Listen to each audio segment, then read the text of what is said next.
आज हम लोग अधिवक्ता सम्मेलन में हैं और मैं प्रयास करूंगा कि मेरा सारा विषय जो है वो अधिवक्ताओं पे रहे, लेकिन समाज का एक जागरूक व्यक्ति होने के नाते कई अन्य चीजों में भी आपका ध्यान आकर्षित कराना जरूरी है, क्योंकि अधिवक्ता हम तब तक हैं जब तक हम कोर्ट रूम में हैं, उसके बाद हम इस समाज के जागरूक नागरिक भी हैं। उन चीजों में भी आपका ध्यान आकर्षित कराना चाहूंगा। अपनी बात को शुरुआत करते हुए बहुजन समाज में जन्मे सभी संतों गुरुओं महापुरुषों को नमन करते हुए, जिनकी वजह से हम लोग हैं, अगर वो ना होते और ना कार्य करते, अपने जीवन में अपनी सुख सुविधाओं को छोड़ के समाज के भविष्य के लिए ना संघर्ष करते, तो शायद ऐसे अवसर आज प्राप्त नहीं होते। अच्छी बात यह है, समय तो लगा, लेकिन आज हम लोग वास्तविक मुद्दों की तरफ बात करने लगे।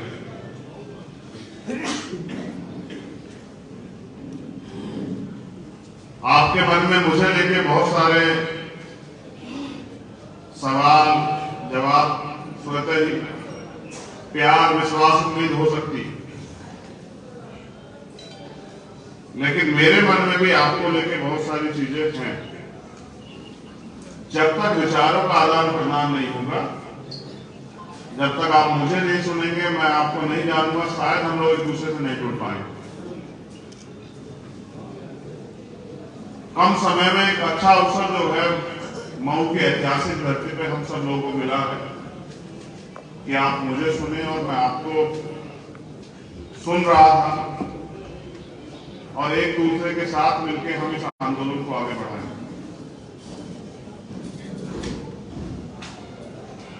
जब बात अधिवक्ताओं की होती है तो अधिवक्ता मात्र कोई काले कोट वाला व्यक्ति नहीं होता है। जब मैंने LLB की, उसके पीछे मेरे पिताजी का एक सपना था। मेरे पिताजी ने किसी व्यक्ति को उसके बुरे समय में कुछ पैसे उधार दिए और 20 साल तक उस मुकदमे को लड़ते रहे।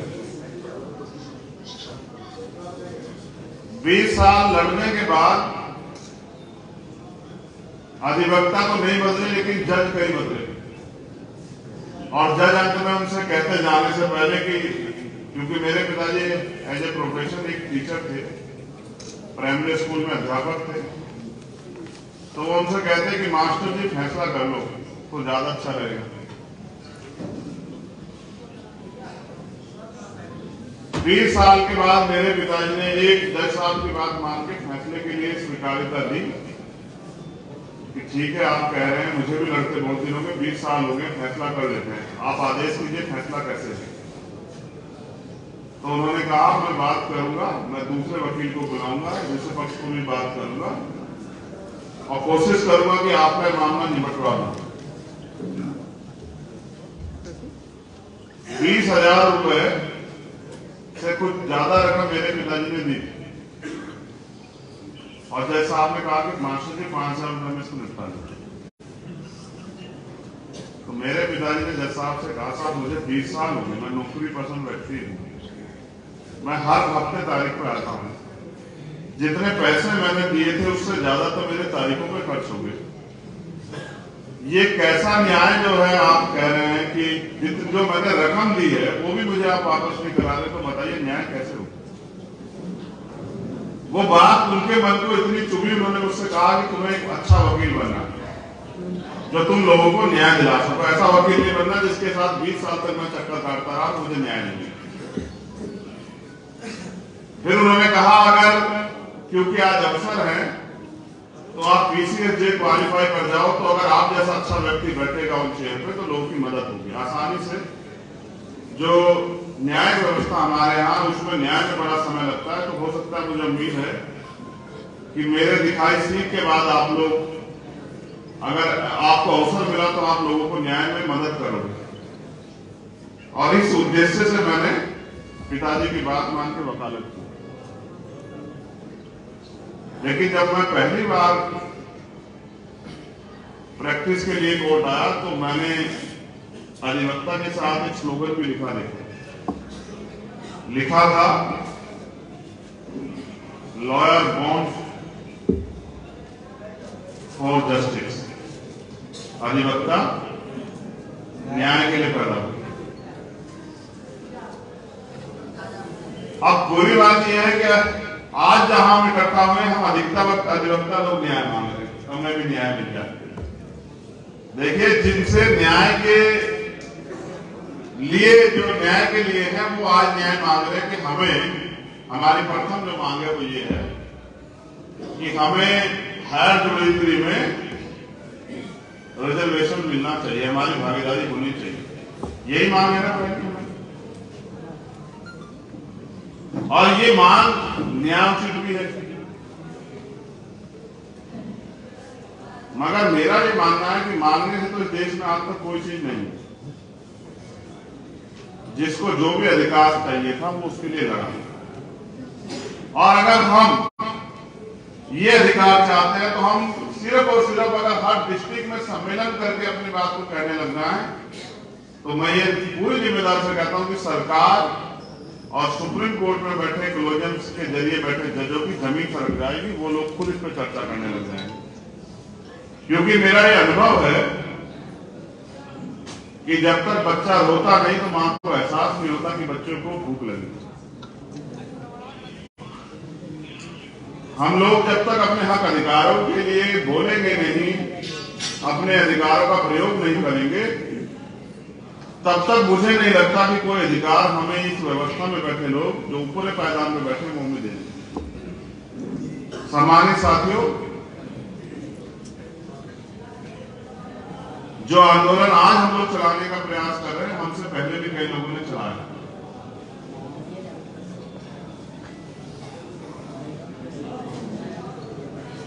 क्योंकि आंदोलन तो कोई भी चला सकता है, लेकिन उसकी सफलता के पीछे सबसे बड़ा योगदान समाज के बुद्धिजीवी वर्ग का होता है।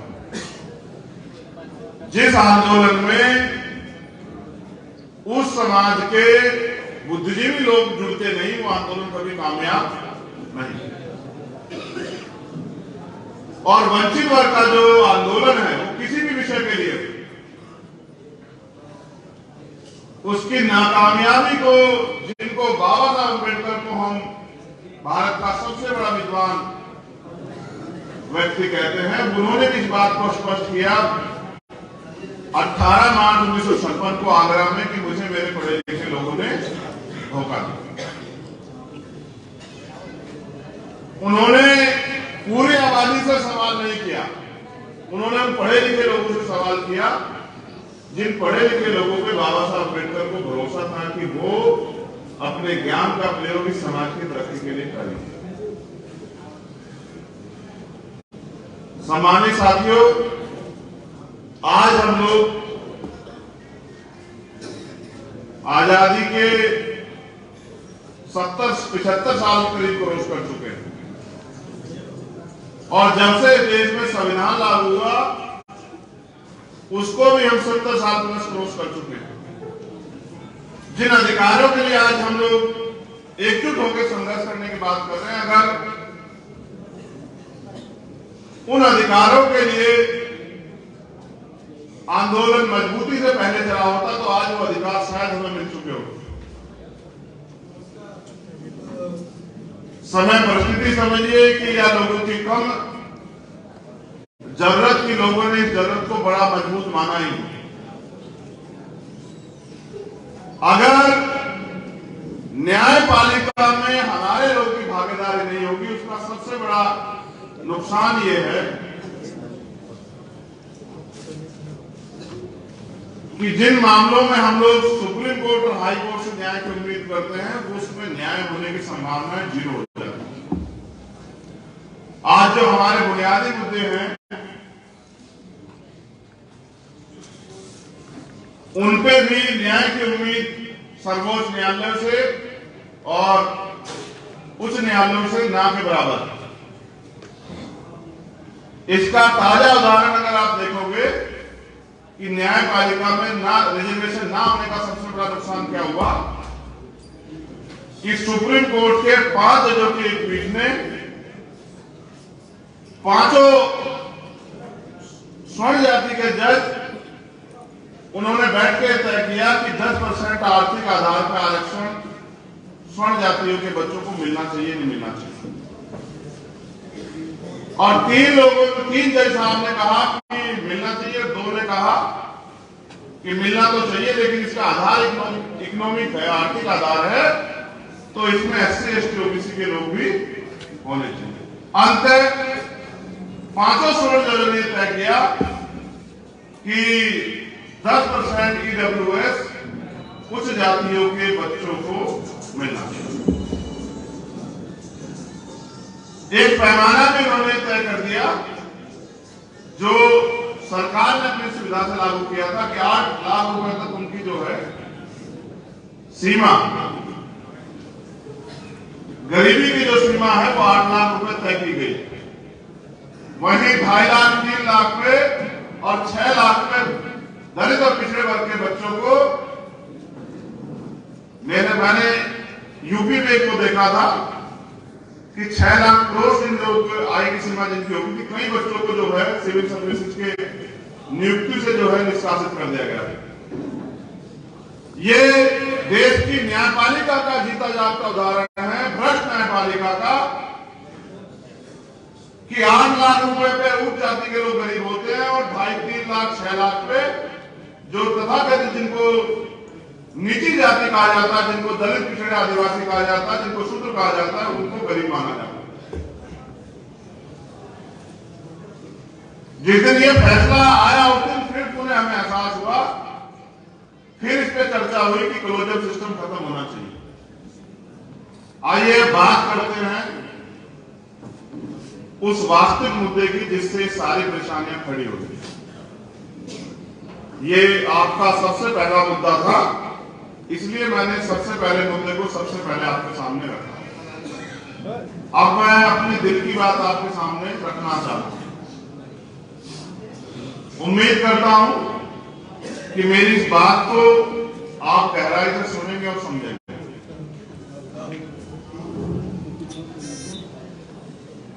आज इस देश में हजारों साल से सताए गए अधिकारों से वंचित की उपस्थित जातियों के अंदर एक जोश जुनून जो है वो पैदा हुआ।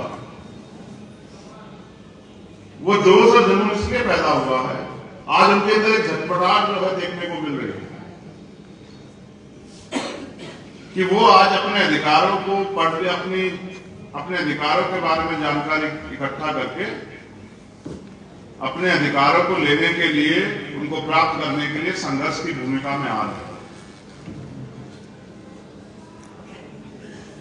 ये इसलिए हो रहा है क्योंकि इस समाज का वंचित वर्ग का बुद्धिजीवी तबका बड़े पैमाने पे जिस तरह से अधिकारों का हनन हो रहा है, अधिकार लूटे जा रहे हैं, उस पर वो चिंतन कर रहा है। ये अकेले मेरे आपके चिंतन का कारण नहीं है। आज जो भी बुद्धिजीवी जिस भी विभाग में है, वो अपने घर में, परिवार में, समाज में, दोस्तों में, जहां भी वो अपनी बात को जिम्मेदारी से रख सकता है, वहां बैठ के चर्चा कर रहा है कि किस तरह से आज हमारे अधिकार जो संविधान में हमें मिले थे उनको लूटा जा रहा है, छीना जा रहा है। और जब किसी विषय पर चर्चाएं होती हैं तो जिनके लिए चर्चाएं होती, जैसे ही वो मुद्दा उनको जाकर अटैच करता है तो झटपटाहट, एक आक्रोश देखने को मिलता है। ये जो वर्तमान की सरकार है केंद्र की, और उत्तर प्रदेश में भी जो सरकार है, इस सरकार ने, जो केंद्र की सरकार है, पिछले 7-8 सालों में जिस तरह से SC ST OBC के बुनियादी अधिकारों को लूटने का काम किया है, सरकारी संपत्ति को बेचने का काम किया है, जिस तरह से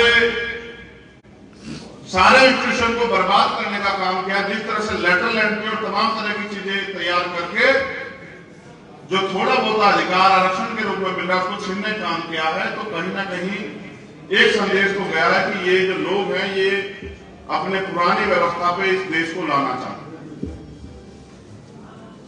और वो उन लोगों को जो संविधान के द्वारा दिए गए अधिकारों के बारे में समझते हैं, जानते हैं, उसकी ताकत को जानते हैं, उनके अंदर एक डर भय का माहौल बना। और जब कहते हैं ना भय बिना प्रीति नहीं होती, तो जब भय हुआ तभी हमारे लोगों ने चर्चा की।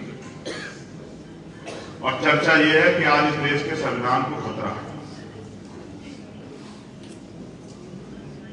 खतरा किनसे है, खतरा क्यों है, यह भी बात मुझे आपको बतानी नहीं पड़ेगी। आप बेहतर मुझसे जानते हैं कि खतरा किनसे है और क्यों है। सम्मानित साथियों, हम ये आंदोलन इसलिए चला रहे हैं क्योंकि इस देश में जो भी अधिकार हमें मिले वो संघर्ष करने से, आंदोलन के जरिए मिले। इस देश को आजादी भी आंदोलन के जरिए मिली। हम आंदोलन उनके लिए चला रहे हैं। हम तो थोड़ी बहुत छोटा मोटा रोजगार हमारे वकील साथी और साथी भी कर सकते हैं, लेकिन जो अंतिम पायदान में व्यक्ति बैठा है उसको अधिकार कैसे मिले, उनके लिए हम लोग आंदोलन चला रहे हैं। चलाना इसलिए जरूरी है कि जो अधिकार हमें संविधान ने तो दिए, वो अगर जो सरकारें बैठी वो अधिकार हमें, उनका लाभ हमारे लोगों को नहीं देना चाहिए। मैं वकीलों को इस तरह से भी देखता हूं कि जब सरकार के सारे में पुलिस की लाठियां जो है आम जनता की तरफ बढ़ती हैं, जब निर्दोष लोगों को झूठे मुकदमे लगा के जबरन जेल डाला जाता है, जब सरकार की तानाशाही का आम जनमानस शिकार होती है, तो वो अगर भगवान के बाद किसी को याद करते हैं तो वो वकील होते हैं। और उनको ये उम्मीद होती है कि ये व्यक्ति मुझे, मैं क्योंकि जेल में भी रहा, जब वकील साहब आते हैं तो बंदी को उम्मीद होती है कि वकील साहब अच्छी खबर लाएंगे या वकील साहब अच्छा संदेश देने को आएंगे। यानी कि सरकार के पूरे तंत्र के सामने अगर कोई सीना तान के खड़ा हो सकता है तो वो वकील, क्योंकि वो अपने अधिकारों को आम आदमी से बेहतर तरीके से जानता है। और जब सरकारी एजेंसियां झूठ को जो है परोस के किसी को जबरन सजा दिलाने काम करती है, तो वो अपनी बुद्धि के दम पे, अपने ज्ञान के दम पे, अपने अनुभव के दम पे कोर्ट में तमाम तरह के साक्ष्य प्रस्तुत करके और उस निर्दोष व्यक्ति को सुरक्षित करने का काम करता है। तो वकील सिर्फ वकील नहीं है, सिर्फ एक रोजगार नहीं, एक पेशा नहीं है वकालत। ये आम जनमानस को न्याय दिलाने की व्यवस्था का सबसे बड़ा सूत्र है। अगर सोचिए वकील नहीं होते तो क्या आम आदमी जज साहब से अपने लिए न्याय की मांग कर पाता? तो दुनिया में जहां भी लोकशाही है और वहां अन्याय होता हो, तो न्याय और पीड़ित के बीच की कड़ी है वकील। लेकिन आज मैं उनके कंधों पे कुछ और जिम्मेदारी भी देखता हूं। भारत में व्यवस्था के लोग, व्यवस्था बना के जिन लोगों ने व्यवस्था बनाई, उन्होंने एक षड्यंत्र भी बनाया और आप लोग भी इस बात से 100% सहमत होंगे। मैं जिम्मेदारी से कहता हूं कि जो अधिकार संविधान में तैयार लिख दिए गए कि ये अधिकार मिलने चाहिए, उनको लागू कराने के लिए लोकशाही की, लोकतंत्र की व्यवस्था हो। 1 वोट 1 वैल्यू,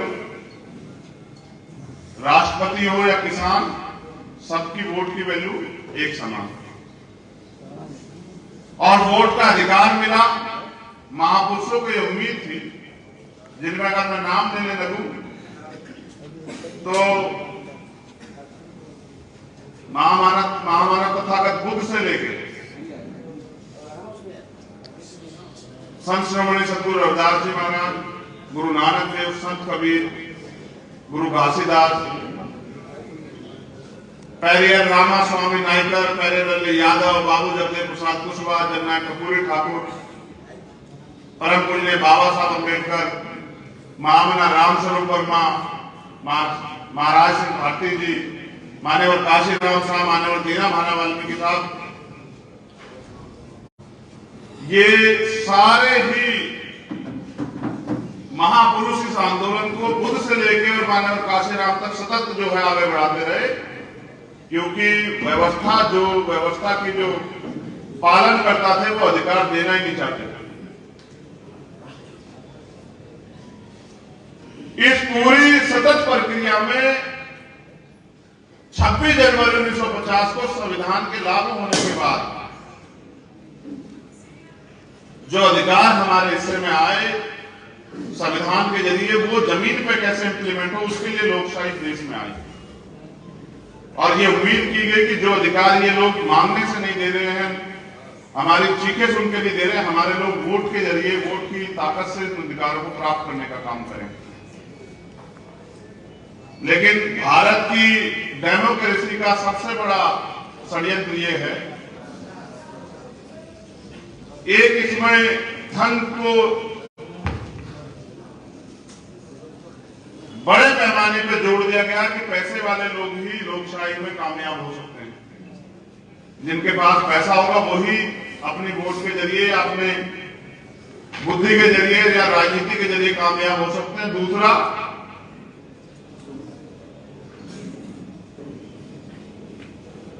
भारत में चाहे वो केंद्र की सत्ता के लिए चुनाव हो या प्रदेश की सत्ता के लिए जितने % वोट देके लोग सरकार बनाते हैं, उससे ज्यादा % लोग वोट का प्रयोग ही नहीं करते। अगर आपको याद हो तो अभी 2022 में जो विधानसभा का चुनाव हुआ, कितने % पोलिंग हुआ, अगर कोई साथी बताए।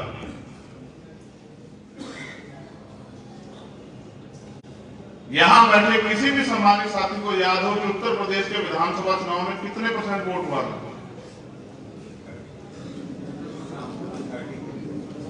कितना? नहीं,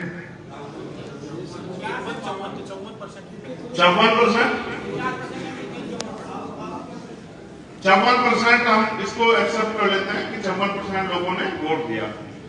और जो एब्सोल्यूट मेजॉरिटी की सरकार बनी है भारतीय जनता पार्टी, उनको कितने % वोट पड़ा होगा? 41। जबकि आंकड़ा गलत है, लेकिन मैं बस आपका ध्यान यहां लाना चाहता हूं कि 54% लोगों ने वोट दिया और 46% लोगों ने वोट नहीं दिया। और 40% से कम वोट लेके एब्सोल्यूट मेजॉरिटी की सरकार यहां उत्तर प्रदेश में बन गई। यानी कि जितने % लोगों ने वोट देके सरकार बनाई, उससे ज्यादा % लोगों ने अपनी वोट का प्रयोग नहीं किया। ये देश की डेमोक्रेसी का सबसे बड़ा मजाक है। सोचिए, अगर ये 40% लोग भी वोट करते तो सत्ता किसी और की भी हो सकती थी, नहीं हो सकती थी? बताइए। दुश्मन बड़ा चालाक, दुश्मन दूर से बैठ के कहता है कि ये दलित, पिछड़े, माइनॉरिटी के लोग, मुसलमान सबसे ज्यादा वोट करते हैं, लेकिन ये सत्य नहीं है। सत्य ये है कि जिसको सत्ता की ताकत पता है वही सबसे ज्यादा वोट करता है। आप और हम तो ये सोचते हैं किसी की सरकार बन जाए, जो संवैधानिक अधिकार है वो तो मिल जाएंगे। अधिकार कहां मिल रहे हैं? अभी 68,000 शिक्षक भर्ती में घोटाला करके 20,000 पद दलित और पिछड़े वर्ग के बच्चों के छीन लिए गए। हम लोग चुप रहे क्योंकि वही इसको तकलीफ हुई जिसका बच्चा शायद उसमें होगा, उसी को तकलीफ हुई। बाकी लोग क्या करते हैं? पढ़े लिखे लोग, समझदार लोग, बुद्धिजीवी लोग, हम लोग बस अपनी बारी का इंतजार करते रहे कि कब ये हमारे साथ हो, तब हम चिल्लाए। पिछले 1 साल की गतिविधियों से सरकार के हमारे लोगों को एहसास हुआ कि इस देश में कुछ बदलाव हो रहा है, और फिर उनके अंदर झटपटाहट पैदा हुई। इसलिए हम लोग अधिवक्ता सम्मेलन में 4-6 घंटे से बैठे हुए हैं, ये जानने के लिए कि देश में क्या हालात अभी क्या है और क्या चल रहा है। मुझसे भी हम यही जानना चाहते हैं। तो जो आप जानना चाहते हो ये है कि अगर आज आप अपने पैरों पर खड़े होके इस देश के, चाहे उत्तर प्रदेश हो या पूरे देश के किसी भी प्रदेश के दलित, पिछड़े, आदिवासी, अल्पसंख्यक वर्ग के लोग अगर अपने अधिकारों के लिए नहीं लड़ोगे तो आने वाले 5-7 साल में देश उन्हें उस व्यवस्था पर चला जाएगा जिस व्यवस्था पर 1950 से पहले हम थे। जिस व्यवस्था में आज चाहे कोई अपने आप को शूद्र कह रहा हो या पिछड़ा कह रहा हो या दलित कह रहा हो या आदिवासी कह रहा हो या अन्य धार्मिक अल्पसंख्यक कह रहा हूं, उसके पास अगर ज्यादा से ज्यादा अधिकार होंगे तो वो ये अधिकार ये होंगे कि वो मालिक की दी गई थोड़े बहुत झूठन पे रोटी पे वो जिंदा रह सके। इसके अलावा कोई अधिकार मुझे नहीं नजर आता। पहले आदमी अपने अधिकारों के लिए आंदोलन करता था,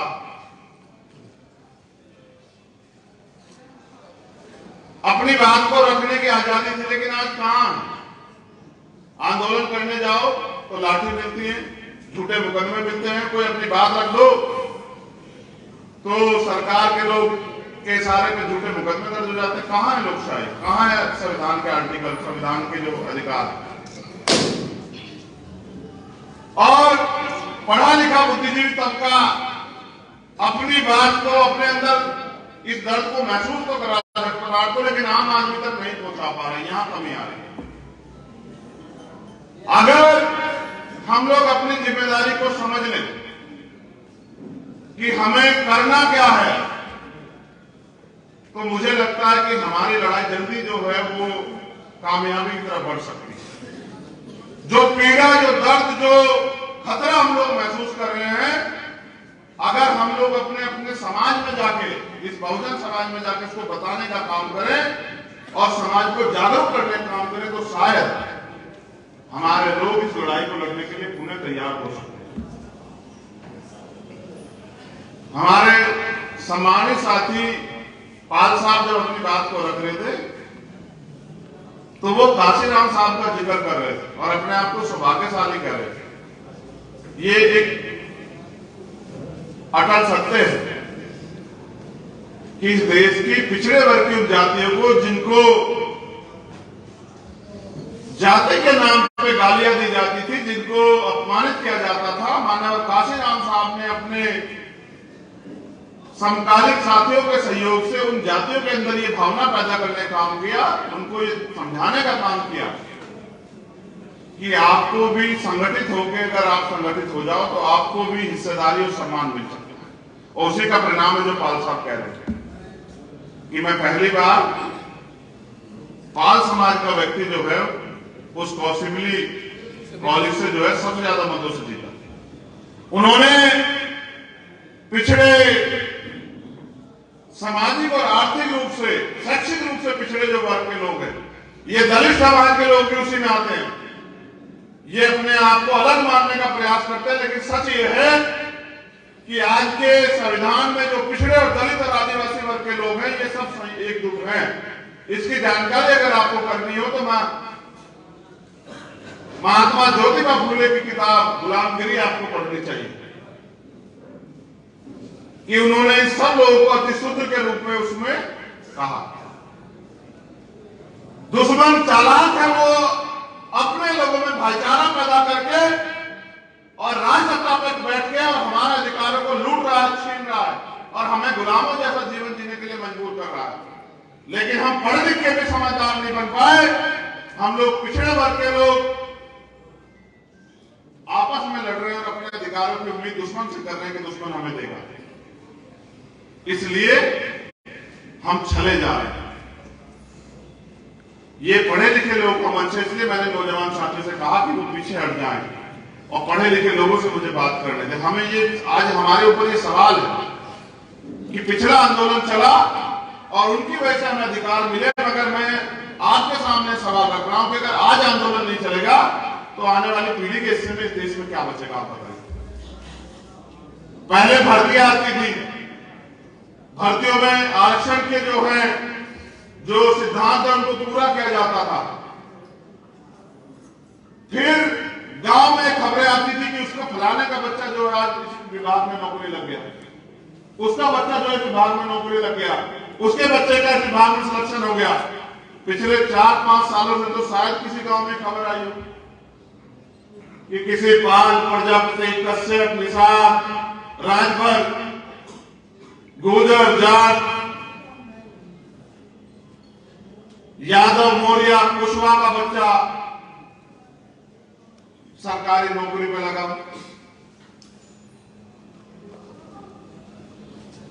चमार, भानु, वाल्मीकि, कोरी कुरील की तो इनको तो छोड़ ही दो आप। मैं तो उन पिछड़े वर्ग की जातियों के लिए कह रहा हूं, जिन लोगों को 52% होने के बाद इस प्रदेश में 27% रिजर्वेशन मिल रहा है, वही अपने अंदर चेक कर लो कि कितने बच्चे आपके पिछले 5 साल में सरकारों ने, जो वर्तमान की सरकार है, वो नौकरी पर भेजे। आर्थिक रूप से कमजोर वर्ग के लोग हम हैं, बिजनेस कर नहीं सकते पैसे की कमी के कारण, और नौकरियां हमारी छीन ली गई। हम सब लोग अपने बच्चों को इसलिए पढ़ा रहे हैं कि कहीं ना कहीं नौकरी लग जाएगा। अगर ये नोटिफिकेशन आ जाए कि देश में कोई सरकारी नौकरी होगी तो हमारे लोग अपने बच्चों को पढ़ाना भी छोड़ देंगे। ये हालात आज देश के हो गए। इसलिए मैं अपना दर्द आपसे ये कहने के लिए आया कि पिछड़े, सामाजिक, शैक्षिक, आर्थिक रूप से पिछड़े वर्ग के लोग भारत के संविधान में बनाई गई व्यवस्था के हजारों जातियों में बटे, और जिनको जोड़ के schedule caste, schedule tribe, backward और माइनॉरिटी बना के जिनको बाबा साहब ने दोबारा संगठित करने का प्रयास किया। मैं उन वर्गों के लोगों से कहना चाहता हूं कि भारत में अगर आपको अपने अधिकार बचाने हैं तो आज नहीं तो कल आपको एकजुट होना पड़ेगा। और अगर आप एकजुट नहीं होंगे, दुश्मन की साजिश पे को ना समझते हुए कि दुश्मन थोड़ी बहुत जो है, जैसे पशुओं के बीच में अगर थोड़ा सा चारा गिर दिया जाए, उदाहरण के तौर पर अगर कुत्तों के बीच में थोड़ा सा खाना भी गिर दिया जाए तो वो सारे कुत्ते उस थोड़े थोड़े से खाने को खाने के लिए एक दूसरे को काटने के लिए तैयार रहते हैं। ऐसी इस व्यवस्था ने हमारे दलित पिछड़े वर्ग के लोगों का हाल बना दिया। भाई भाई से लड़ रहा है और भाई भाई की टांग खींच रहा है, लेकिन भाई भाई को ये नहीं बता रहा कि अगर इकट्ठे नहीं होंगे और एकजुट होकर अपनी ताकत का प्रयोग नहीं करेंगे तो कल भाई भाई के साथ बैठने के और भाई भाई के साथ सम्मान का जीवन जीने के लायक इस देश में नहीं रहे। मैं तो बस आपको ये आज के जो हालात हैं उनमें सबसे जरूरी बात यह है कि देश के प्रधानमंत्री जी ने देश की सारी पूंजी को अपने पूंजीपति मित्रों को बेच दिया है, और वो पूंजीपति मित्र भी जो है शायद कुछ दिनों में देश को छोड़ के भाग जाए। जितना देश पे कर्जा पिछले 60 सालों में या 70 सालों में आया था, उससे ज्यादा, उससे कई गुना ज्यादा देश के वर्तमान के प्रधानमंत्री जो झंडा बुलंद खड़े हुए हैं, जो 56 इंच का सीना खुद को बताते हैं, उन्होंने उससे ज्यादा दुगना तिगना कर्जा पिछले 7-8 साल में लेने का बाहर से लेने का काम किया। और आज सच्चाई ये है कि देश के हर एक व्यक्ति पे कर्ज है, और ये इस सरकार ने जो हिंदुत्व के नाम पे हमें एकजुट करने का काम करती है, कहने का काम करती है, चुनाव के समय हिंदू बताती है और चुनाव के बाद हमारे लोगों की खाल खींचने का काम करती है, उस सरकार ने उत्तर प्रदेश और देश में हमें दिया। हमारे लोग चंद छोटे छोटे स्वार्थों में इनके साथ लगे हुए हैं, लेकिन वो ये बोल रहे हैं कि दुश्मन थोड़ी सी सुविधा देके अपने वास्तविक उद्देश्य को हमारी वोट के जरिए पूरा कर रहा है।